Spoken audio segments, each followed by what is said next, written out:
Hiya, my name's Jessica Van Zanten and I'm 22 years old. I run the London Jewellery School, which is a place where we teach lots of jewellery making classes, and I'm just going to show you a look around the workshop and give you a little insight into what we do. Come along. This is our workshop, it's like a giant room. So over here we've got our new cabinets, which I put up this weekend. We've started selling jewellery making supplies, so this is where we're kind of keeping our stocks. It's a bit empty at the moment, but we're going to be filling that up soon. Safety in the workshop sheet, which is very important, always be safe. We do a lot of metal clay, which is a certain type of material. It's a way of making silver and gold jewellery. So a lot of the tools we use are for that. And with your sanding pad, you're just going to go backwards and forwards all the way around the edge. Keep feeling it with your finger until it feels lovely and smooth. Then over here we've got a jeweller's bench, which is for more traditional jewellery making, like silversmithing. We've got our kiln, and this is actually a food dehydrator. It's like a big box with a hairdryer inside, so it's used to dry out the clay. Over here is just a jewellery cabinet, so a mixture of different jewellery things to inspire people while they're here.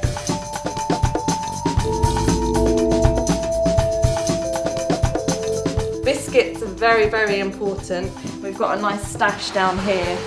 Biscuits. The lovely Samara, working very hard.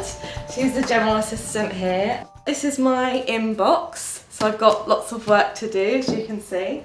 Doing admin generally is quite boring, or can be like, oh, admin. But when you're doing admin for yourself, it's really different. So it's like answering phone calls to people that are interested about what you're talking about and interested about what you're offering.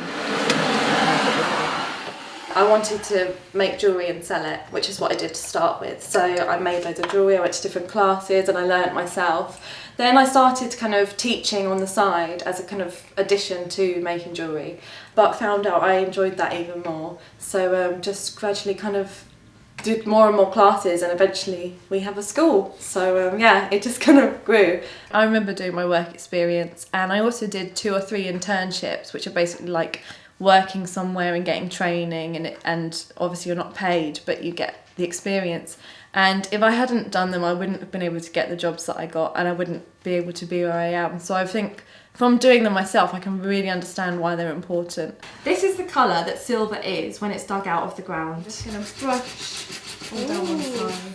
Ooh. And it's like, wow! Oh my God, that's so cool! One of the most difficult things is finding the right staff. I know we advertised for Samara's position, which is general assistant. We had over 60 applicants. And it's just finding people that, you know, have the skills that you need, but also are going to work within your team and kind of be dedicated. I think one of the problems that a lot of small business face with staff is that they kind of come for a very short time and then leave, and you have to find someone new, and maybe you've trained them up and things like that. So there can be problems, but we've been really lucky.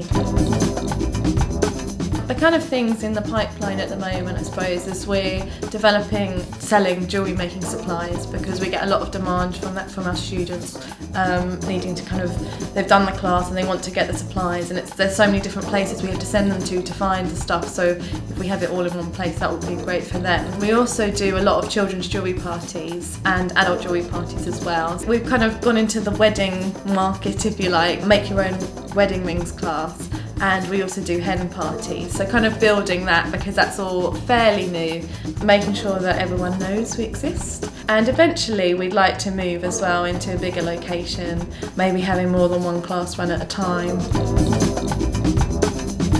In Cornwall there's a lot of jewellery making places, and in Birmingham, in York, so it'd be great to have it in London as well.